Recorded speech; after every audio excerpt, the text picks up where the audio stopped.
여러분 안녕하십니까? 2026 키움 영웅전 트레이딩 분석센터 7월 시장 결과를 분석하기 위해서 오늘도 함께합니다. 저는 박명석이고요. 포모님 나와 계십니다. 안녕하십니까? 안녕하십니까? 네, 반갑습니다. 7월은 솔직히 말하면 지옥이었습니다.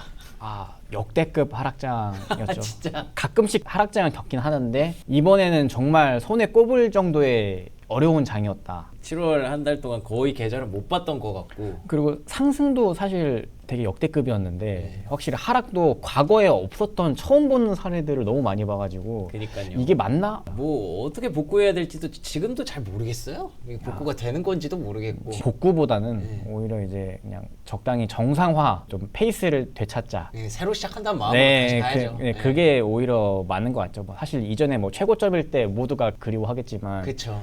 와주면 감사한 거고 예. 솔직히 뭐 올지 안 올지 모르겠지만 이번에는 더 힘들었던 게 대형주가 이렇게 많이 빠지니까 이제 그 체감상 더 많은 사람들이 더 힘들어했던 것 같아요. 그러네요. 예. 저는 사실 조금 피해 갔거든요. 피해 갔는데 딴 데서 또 맞으니까 사실 결국에 똑같더라고요. 그래서 이 얘기를 이렇게 말씀드리는 이유가 뭐냐면 그런 장에서 도대체 이분들은 어떻게 1등을 했나 이게 좀 궁금합니다. 오늘은 대부분 여기 트레이더 분들이 비슷합니다. 종목도 비슷하고 매매하는 그러니까 디테일은 좀 다르지만 그 사는 시점이나 파는 시점이 굉장히 비슷한 것들을 좀 볼 수 있었거든요. 조금 우려되는 건 말이죠. 네. 거꾸로 가는 걸 많이 사셨을까 봐. 맞습니다. 대부분 반대로 이제 하방 베팅을 하셨고 어느 정도 그 하방 베팅을 할 만한 그 근거들이 있었다고 보여지거든요. 아, 그래요? 시점을 봤을 때는 그러니까 어느 정도 이제 하락을 좀 염두에 둔 거래를 하셨다. 그러면 이제 하방을 볼 때 어떤 식으로 또 접근을 했어야 됐는지 그런 포인트들을 또 오늘 또 볼 수 있거든요. 근데 사실 그게 7월에 어쨌든 6월까지의 그 상승장을 보고 나서 네.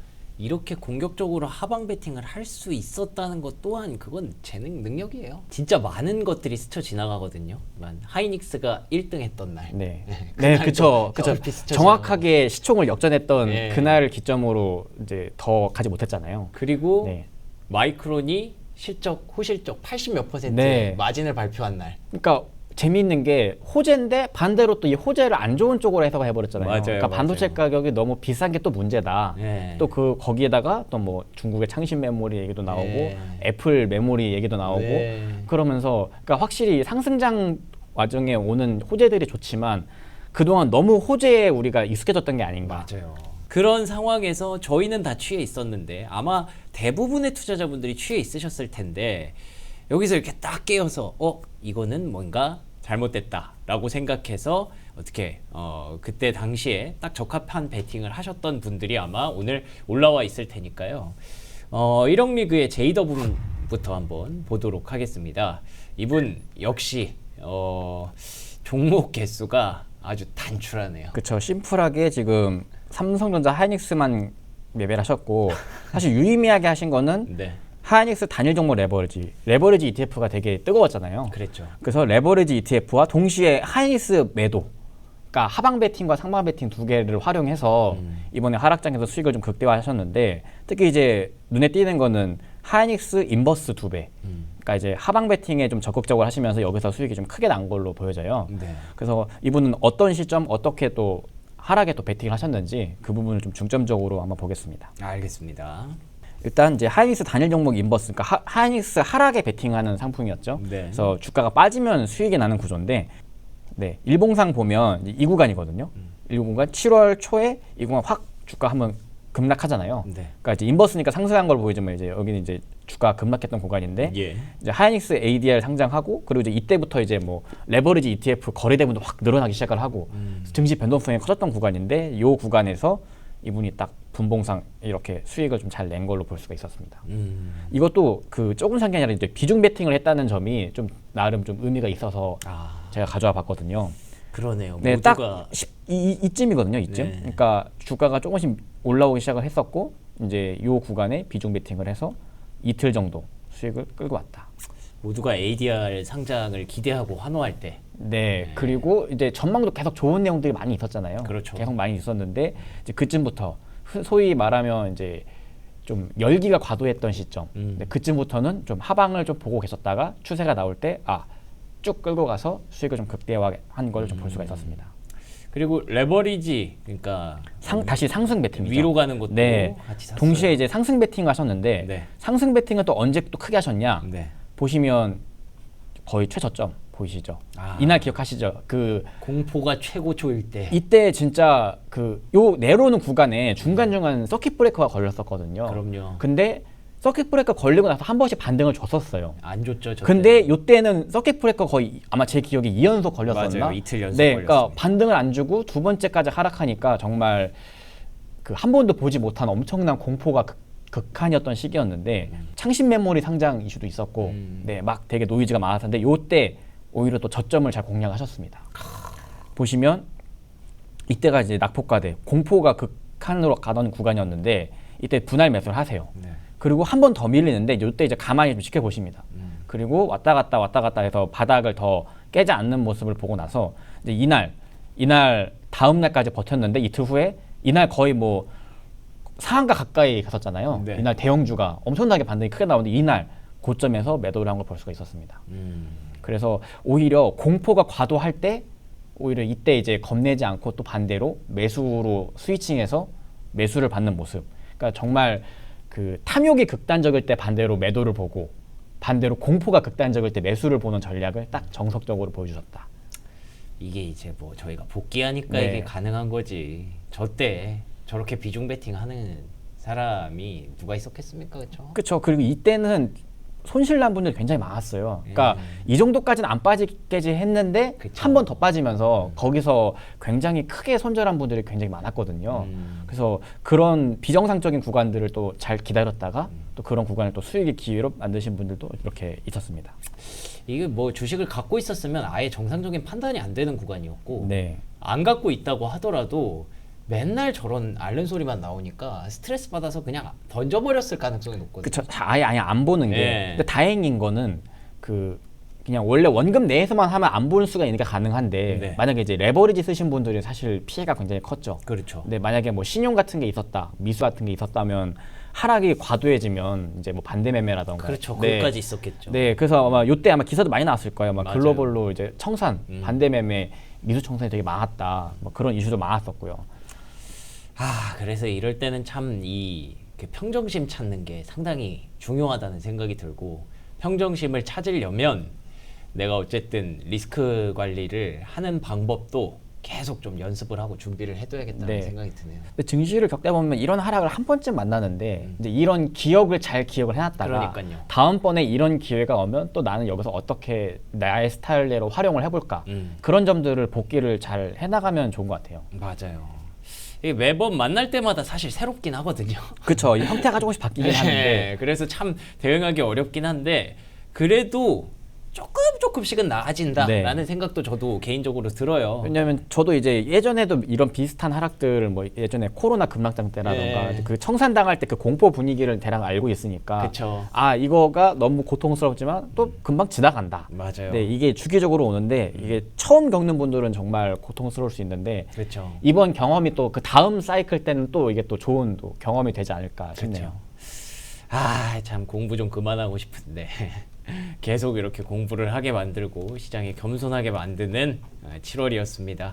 자, 그러면 5000 리그의 생크님 또 한번 볼까요? 네, 이분도 이제 레버리지 ETF를 좀 활용하신 걸 볼 수가 있었고요. 네. 이분은 보시면 이분도 약간 유사합니다. 유사한데 이분은 그래도 본주인 하이닉스랑 삼성전기 뭐 다른 주도 대형주들을 좀 일단 거래를 좀 하셨고요.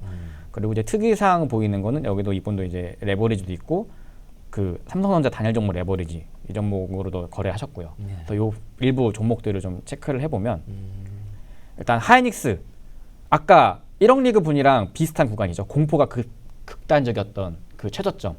본주를 사셨네. 네, 이분은 레버리지보다는 본주를 사셨고요. 이때 약간 제이더님은 진짜 공격적으로 네. 레버리지 베팅을 했는데. 근데 이 구간이 사실 많은 분들이 사실 매수를 받으신 분들이 되게 많아요. 그러니까 이 정도의 공포면 보통 이 정도는 받아야 된다. 그러니까 그쵸. 경험치적으로 아시는 분들도 있고 그냥 뭐 기술적으로 아시는 분들도 있고 대략 분위기를 봤을 때는 그쵸. 이 정도의 뭐 난리가 날 정도의 공포면 이제 기회다라고 생각해서 거래를 하신 것 같고요. 네. 분봉상 보면 이분은 이제 낙폭이 한번 나오고 반등 나올 때 반등 나오는 걸 확인을 하고 매수를 하셨어요. 그러니까 오히려 내려올 때 안 받고 기다렸다가 29일 날 거의 뭐 엄청나게 하락을 하고 나서 반등 나올 때 매수를 해서 기다렸다가 쭉 다음 날 갭이 엄청 떴죠. 갭이 엄청 뜨고 이분도 거의 고가 부근에서 뭐 이틀 만에 거의 20% 이상 수익이 난 걸 확정을 짓고 마무리한 걸 볼 수가 있었습니다. 뭐 비슷하네요. 네, 그래서 이게 스타일상 이렇게 내려올 때 받는 분들이 있고 그냥 내려올 때 확인하는 거 반등 나오는 걸 보고 나서 이제 들어가는 분들도 있고 아마 뭐 다시 추가 하락 나왔으면 뭐 손절을 하거나 하셨겠죠. 그래서 결과적으로는 이제 이때 매수한 선택이 굉장히 좋은 수익의 기회가 됐었죠. LG생활건강도 하셨네요. LG생활건강이 최근에 흐름이 괜찮더라고요. 비교적 7월 하락장인데 네. 그 화장품주들이 생각보다 주가가 좋았거든요. 맞아요. 그리고 결과적으로 이번에 뭐 실적도 되게 잘 나왔고, 네, 뭐 K뷰티가 요즘 그 북미 쪽이나 뭐 유럽 쪽에서 잘 나간다고 하니까. 네. 그래서 LG생활건강은 아마 실적을 미리 어느 정도 예상을 하고 거래를 하신 게 아닌가 싶어요. 그러니까 이미도 얘기가 좀 돌기도 했었고 시장의 영향을 좀 덜 받는 모습도 있었고 그래서 이제 LG생활건강을 이렇게 그 보유하면서 수익을 내셨거든요. 분봉상 보면 7월 23일 비교적 조용할 때 매수를 하셨어요. 비교적 조용할 때 매수를 하셨고 뭐 이틀 3일 쭉 끌고 가다가 이제 7월 말에 이제 실적 본격적으로 부각되면서 급등이 나올 때 그때 확인을 하고 매도를 한 걸 볼 수가 있었습니다.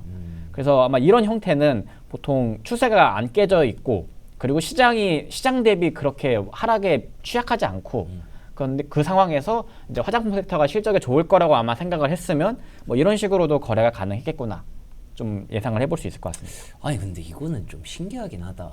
LG생활건강이 화장품 섹터에서 최근에는 전혀 주력 플레이어가 아니었잖아요. 그렇죠. 근데 이게 뭐 어떤 조짐을 보고 저점에서 매수를 했는지가 아마 7월 중에 네. 지금 이 종목은 그래도 21선 위에서 주가가 놀고 있잖아요. 아, 그러니까 대부분 이평선이 이런 게 몇 개 없었구나. 네, 이게 거의 모든 종목이 다 코스닥도 이미 역배열로 하락 추세를 가고 있었고 반도체 대형주 다 하락 추세 가고 있었는데 그나마 그러면 하락 추세가 아니고 그나마 조용히 있는 섹터가 어딘가를 찾았을 것 같아요. 와, 그걸 또 찾아냈네. 네, 그럼 이제 그 중에서 그 다음에 이제 이 종목이 어떤 그러면 좋은 내용들이 있을까 찾아보다 보니까 실적이 좋았네. 이미 내용은 계속 이전부터 있긴 있었거든요. 있었는데 이제 시장이 워낙 시끄러우니까 상대적으로 관심을 못 받다가 근데 비교적 그런 내용들이 있으니까 아마 그런 관점으로 접근하지 않았을까 좀 예상을 해볼 수 있을 것 같아요. 이거 참 대단하네요. 진짜로 볼 때마다 새롭고 볼 때마다 대단합니다. 삼성전기는 어떻게 하셨나요? 네, 삼성전기도 사실 그 공포의 극단적인 구간에서 네. 접근을 하셨죠. 삼성전기도 7월 그 마지막 그 하락 끝 구간에서 네. 거래를 하셨고요. 보시면 매수한 시점이 이것도 반대로 급락 나왔다가 반등 나오는 걸 확인을 하고 여기서 매수를 하십니다. 그리고 나서 좀 기다려서 하루 이틀 그 22일 날 반등이 크게 나온 날 이날도 매도를 한 걸 볼 수가 있었고요. 네. 이분은 확실히 하락장에 그 저점 잡기보다는 저점 찍고 반등 나올 때 매수를 하는 걸 좀 선호하시는 것 같네요. 그러네요. 네, 스타일을 봤을 때는. 자, 그리고 손절 나간 거 하나 볼까요? 네, 이 손절 나온 거 보시면 이제 그 앞선 그 매매가 좀 이해가 될 수 있는데 급락 나오기 전에 삼성전자 단일 종목 레버리지를 손절하셨습니다. 그러니까 시간상 봤을 때 레버리지를 손절을 하고 그 다음 본주를 저점에서 잡으신 것 같아요.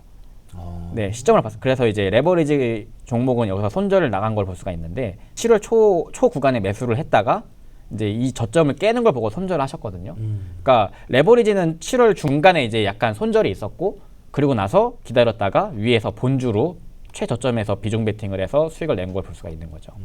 그래서 시간상으로 봤을 때는 중간에 레버리지로 약간 손실이 있었지만 네. 결국에 이제 최저점 이후 반등 나올 때 약간 만회를 한 걸 볼 수가 있었다. 그게 이제 이번 거래의 좀 특징으로 볼 수 있습니다. 레버리지 한번 타 보고 내가 이번에 비중 베팅 한번 해봐야겠다 했는데 야, 이건 너무 부담스럽다 네. 싶어서 본주로 가서 네. 거기서 승부를 보셨군요. 그리고 이제 레버리지 같은 경우는 또 특징이 또 손절을 그래도 잘 끊어낸 걸 볼 수가 있었죠. 그러니까 여기서 만약에 손절 안 하고 또 계속 늘어졌으면 상대적으로 반등해서 수익을 냈다고 하더라도 아마 수익이 크지 않지 않았을까. 보시면 여기가 지금 거의 1,000만 원 가까이. 네네. 근데 이제 수익금 훨씬 많잖아요. 수익금이 많으니까 이제 손실 대비 수익이 컸다. 이런 그 손익대 관리도 좀 잘 하시는 분인 것 같습니다.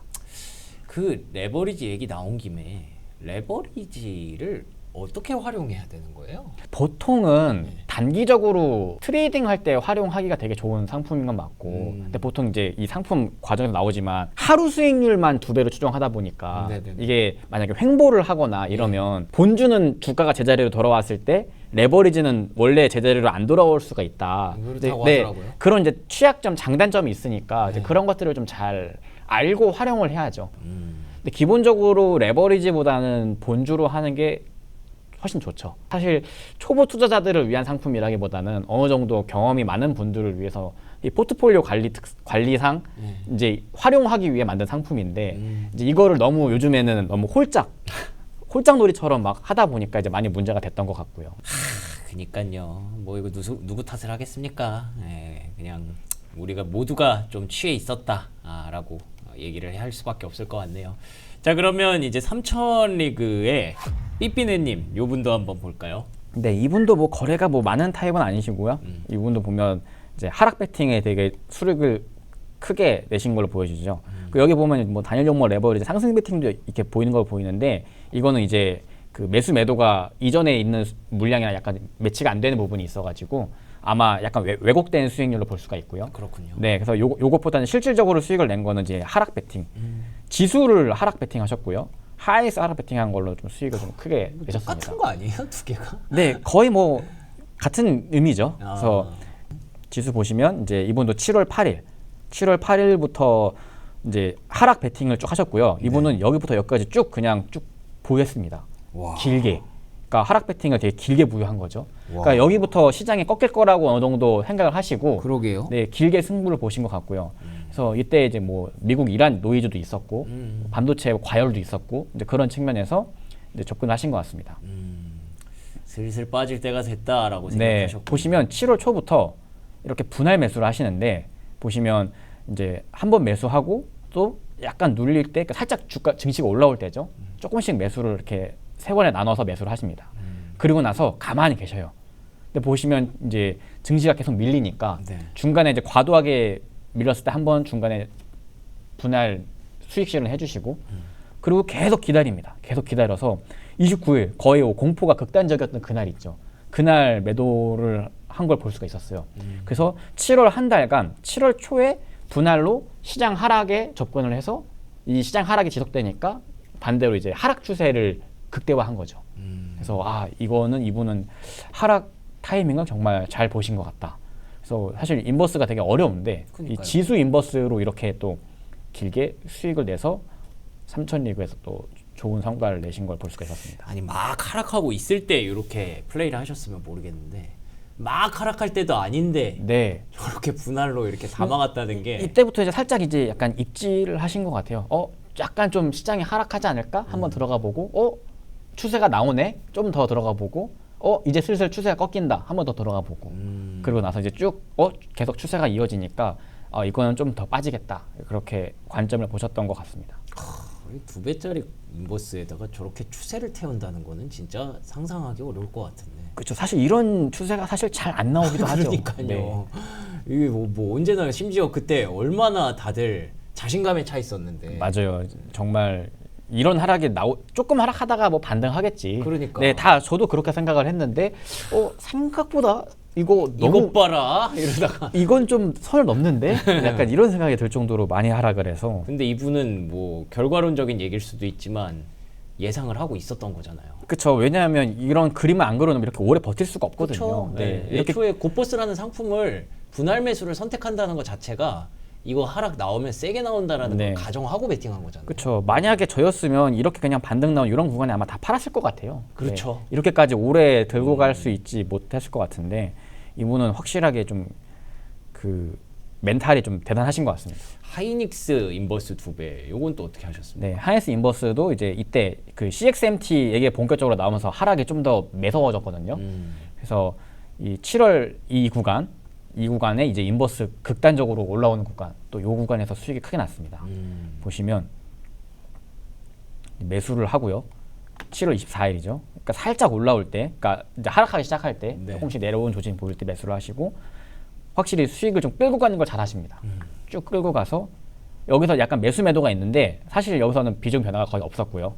그래서 사실상 여기 7월 24일 매수를 해서 쭉 끌고 가서 29일 날 극단적으로 공포가 나왔을 때, 이날 뭐 서킷 브레이커 걸리고 막 정말 시장이 아비규환이 됐을 때 네. 그날 매도를 해서 단기간에 수익이 굉장히 크게 나온 걸 볼 수가 있었고요. 보시면 거의 이 구간이거든요. 이 구간. 그러니까 이게 조금씩 저점을 높이면서, 그러니까 인버스 상품이죠. 네. 그러니까 지수를 보면 고점이 낮아지는 거죠. 그렇죠. 고점이 낮아지고 있고 인버스는 저점이 높아지고 있는 흐름 안에서 약간 변동성이 커지기 직전에 여기서 매수를 해서 극단적으로 올라왔을 때 매도를 했다. 그러니까 이분은 추세를 좀 확실히 잘 키우는 그 성향이 있는 것 같습니다. 저 매도 후 재매수는 뭐였을까요? 이제 보통 매도를 하고 이제 뭐 실수였거나 아니면 뭐 보통은 이제 레버리지 많이 쓰시는 분들이 그런 경우 많은데, 애초에 이 상품은 이제 뭐 신용이 되는 상품도 아니고, 그쵸. 네, 애초에 레버리지 상품이니까 그냥 중간에 한번 이제 익절을 했다가 아 이거 좀 더 갈 것 같은데 하고 그냥 다시 사신 것 같아요. 이 참 저기에서 보이는 그 예민함이 약간 느껴져가지고 네. 이게 사실 절대 쉬운 네. 게 아니구나. 사실 이 구간도 수익이 충분히 많이 났던 구간인데 그쵸. 여기서 익절을 했다가 아니다 이거는 한 번 더 뺀다.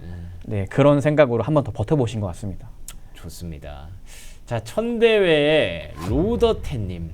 요분은 종목이 좀 많네요. 여기부터가 이제 일반적으로 저희가 알고 있는 그 트레이딩 말 그대로 종목을 이제 사고 팔고 잘 하시는 분들. 그걸로도 1등을 할 수가 있었군요. 네, 그리고 이번에 그래도 시장이 많이 하락했지만 또 개별 종목 단에서는 또 변동이 컸기 때문에 또 개별주에서 또 그 안에서 막 갈아타기 하시고 막 해서 수익을 또 크게 내신 분들이 1000대회 그리고 100대회에서 많이 있었습니다. 나는 그걸로 다 잃었는데. 와, 대단하네요. 볼까요? 네, 그래서 보시면 거의 뭐 9시, 8시에 거래 많이 하는 전형적인 데이 트레이딩 하시는 스타일을 좀 보여주고 계시고요. 네.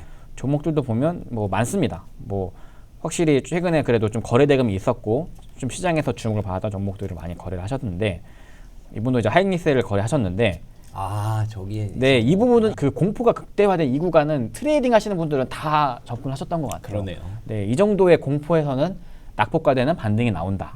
그래서 보시면 이분은 내려올 때, 다 비슷한데. 네, 이날 정말 그 29일 날 하락하는 구간에 매수를 해서 이 추가 하락 이 구간에서도 좀 더 버틴 걸 볼 수가 있고요. 그리고 쭉 기다렸다가 31일 날 완전 반등 세게 나온 이날 아침 시초가에 그냥 미련 없이 딱 1박 2일, 1박 2일이 아니죠. 2박 이틀, 그러니까 하루 이틀 정도의 이제 수익을 내고 나온 걸 볼 수가 있었습니다. 야, 저거 세게 나온 날이. 네, 그래서 여기서 이번 구간에서 이제 알 수 있는 거는 29일 같은 이 정도의 그 공포 구간에서는 낙폭과대로 접근하는 트레이더들이 생각보다 많았다. 이런 것들을 좀 알 수 있는 포인트였습니다. 과도한 공포였죠. 네, 지나고 나서야 보는 거지만. 자, 원희가 EPS. 네, 원희가 EPS는 이제 중소형주죠. 반도체 소부장 종목이었는데 이 종목을 매수한 시점을 보니까 약간 이제 내려올 때 매수하셨더라고요. 예. 근데 아마 이제 차트 일봉상 보면 이제 이런 구간들을 보통 우리가 지지 구간으로 많이 설정을 하니까 아마 그런 점에서 이제 이 정도에서 반등이 나오지 않을까 생각을 하고 접근을 하셨던 것 같습니다. 그래서 보시면 짧게 드셨네요. 네, 요 매수를 해서 그 다음 날 아침에 반등 나올 때 그냥 매도를 하고 나온 걸 볼 수가 있었습니다. 아마 이때 이제 시장 분위기도 그렇고 막 그렇게 막 상승으로 기대값이 크지 않았던 것 같아요. 그렇죠. 네.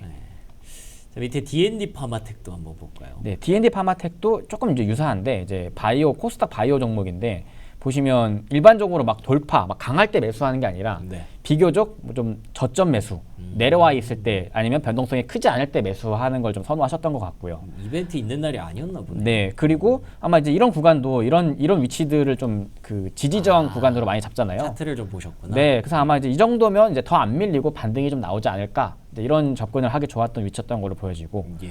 그래서 보시면 7월 1일날 이제 내려올 때 아침에 급락이 나오거든요. 그래서 요때 매수를 해서 그날 반등이 나올 때 그냥 짧게 수익을 내고 나온 걸 볼 수가 있었습니다. 뭐 급락이 나왔을 때 뭔가 자리를 지키거나 그런 거 없이 그냥 요 정도면은 본인 기준에서 급락이 좀 과하다라고 네. 판단하는 가격대가 있었나 보네요. 확실히 그 일봉상 보면 이제 이런 구간에서 좀 반등이 많이 나왔었잖아요. 그래서 아마 위치상 보면 뭐 8만 원 중반쯤이었던 것 같은데 예. 일봉상 8만 원 중반 정도면 이 정도 가격대잖아요. 그래서 예. 아마 일반적으로 이제 접근을 많이 그 낮은 가격을 좋아하시는 분들은 해볼 만한 가격대였을 것 같기도 하고, 그래서 아마 시장 특성상 이분은 그 오히려 올라갈 때 돌파보다는 내려올 때 받는 걸 좀 선호하시는 분인 것 같다. 그러네요. 네, 그리고 뭐 수익도 그렇게 길게 안 끌고 간 걸 볼 수가 있었습니다.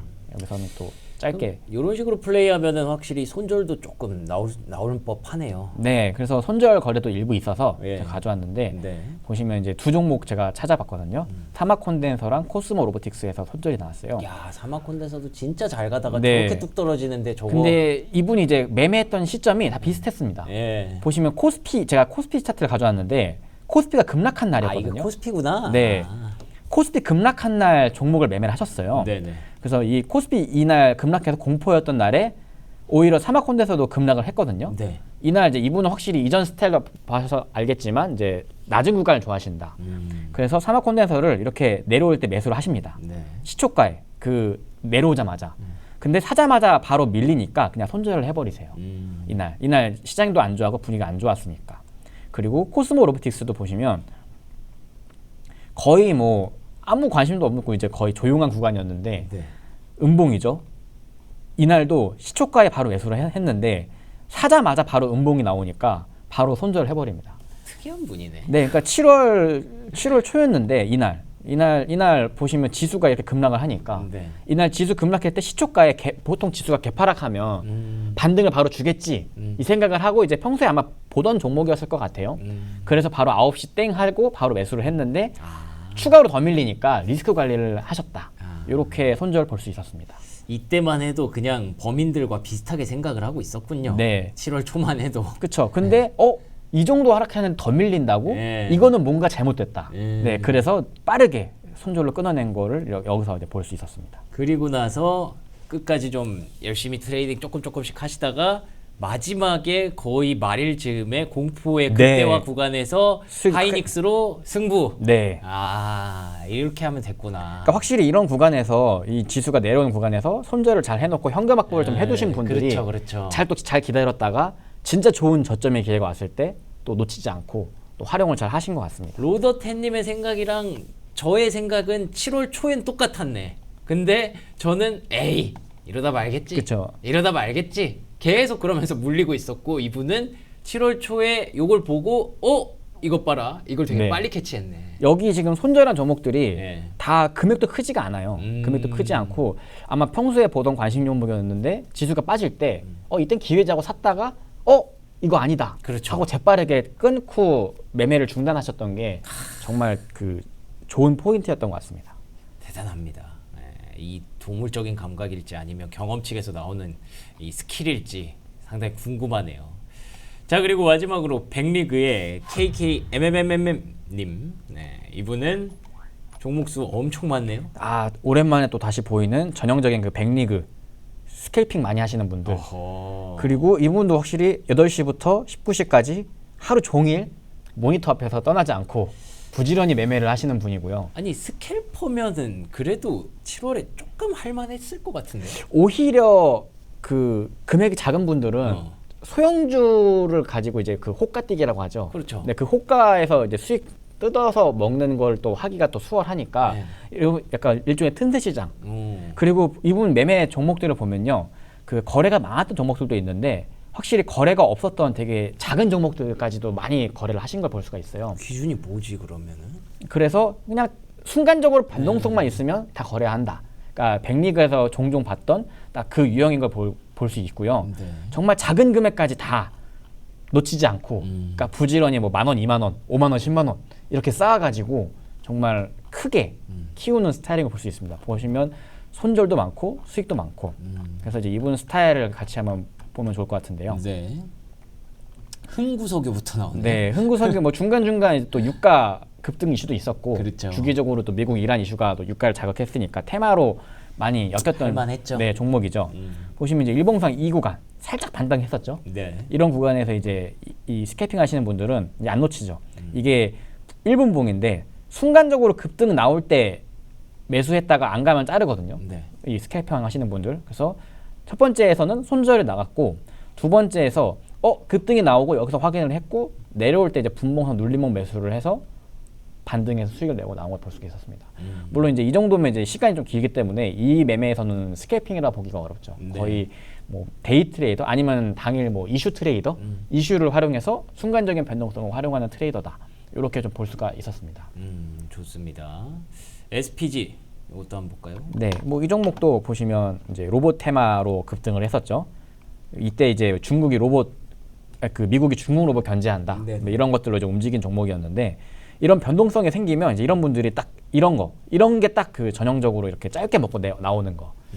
분봉상 보고 있다가 분봉상 거래량이 늘면서 주가 변동성이 커질 때 이제 그 초입을 빠르게 사서 정말 딱 매도를 하고 이제 더 안 본다.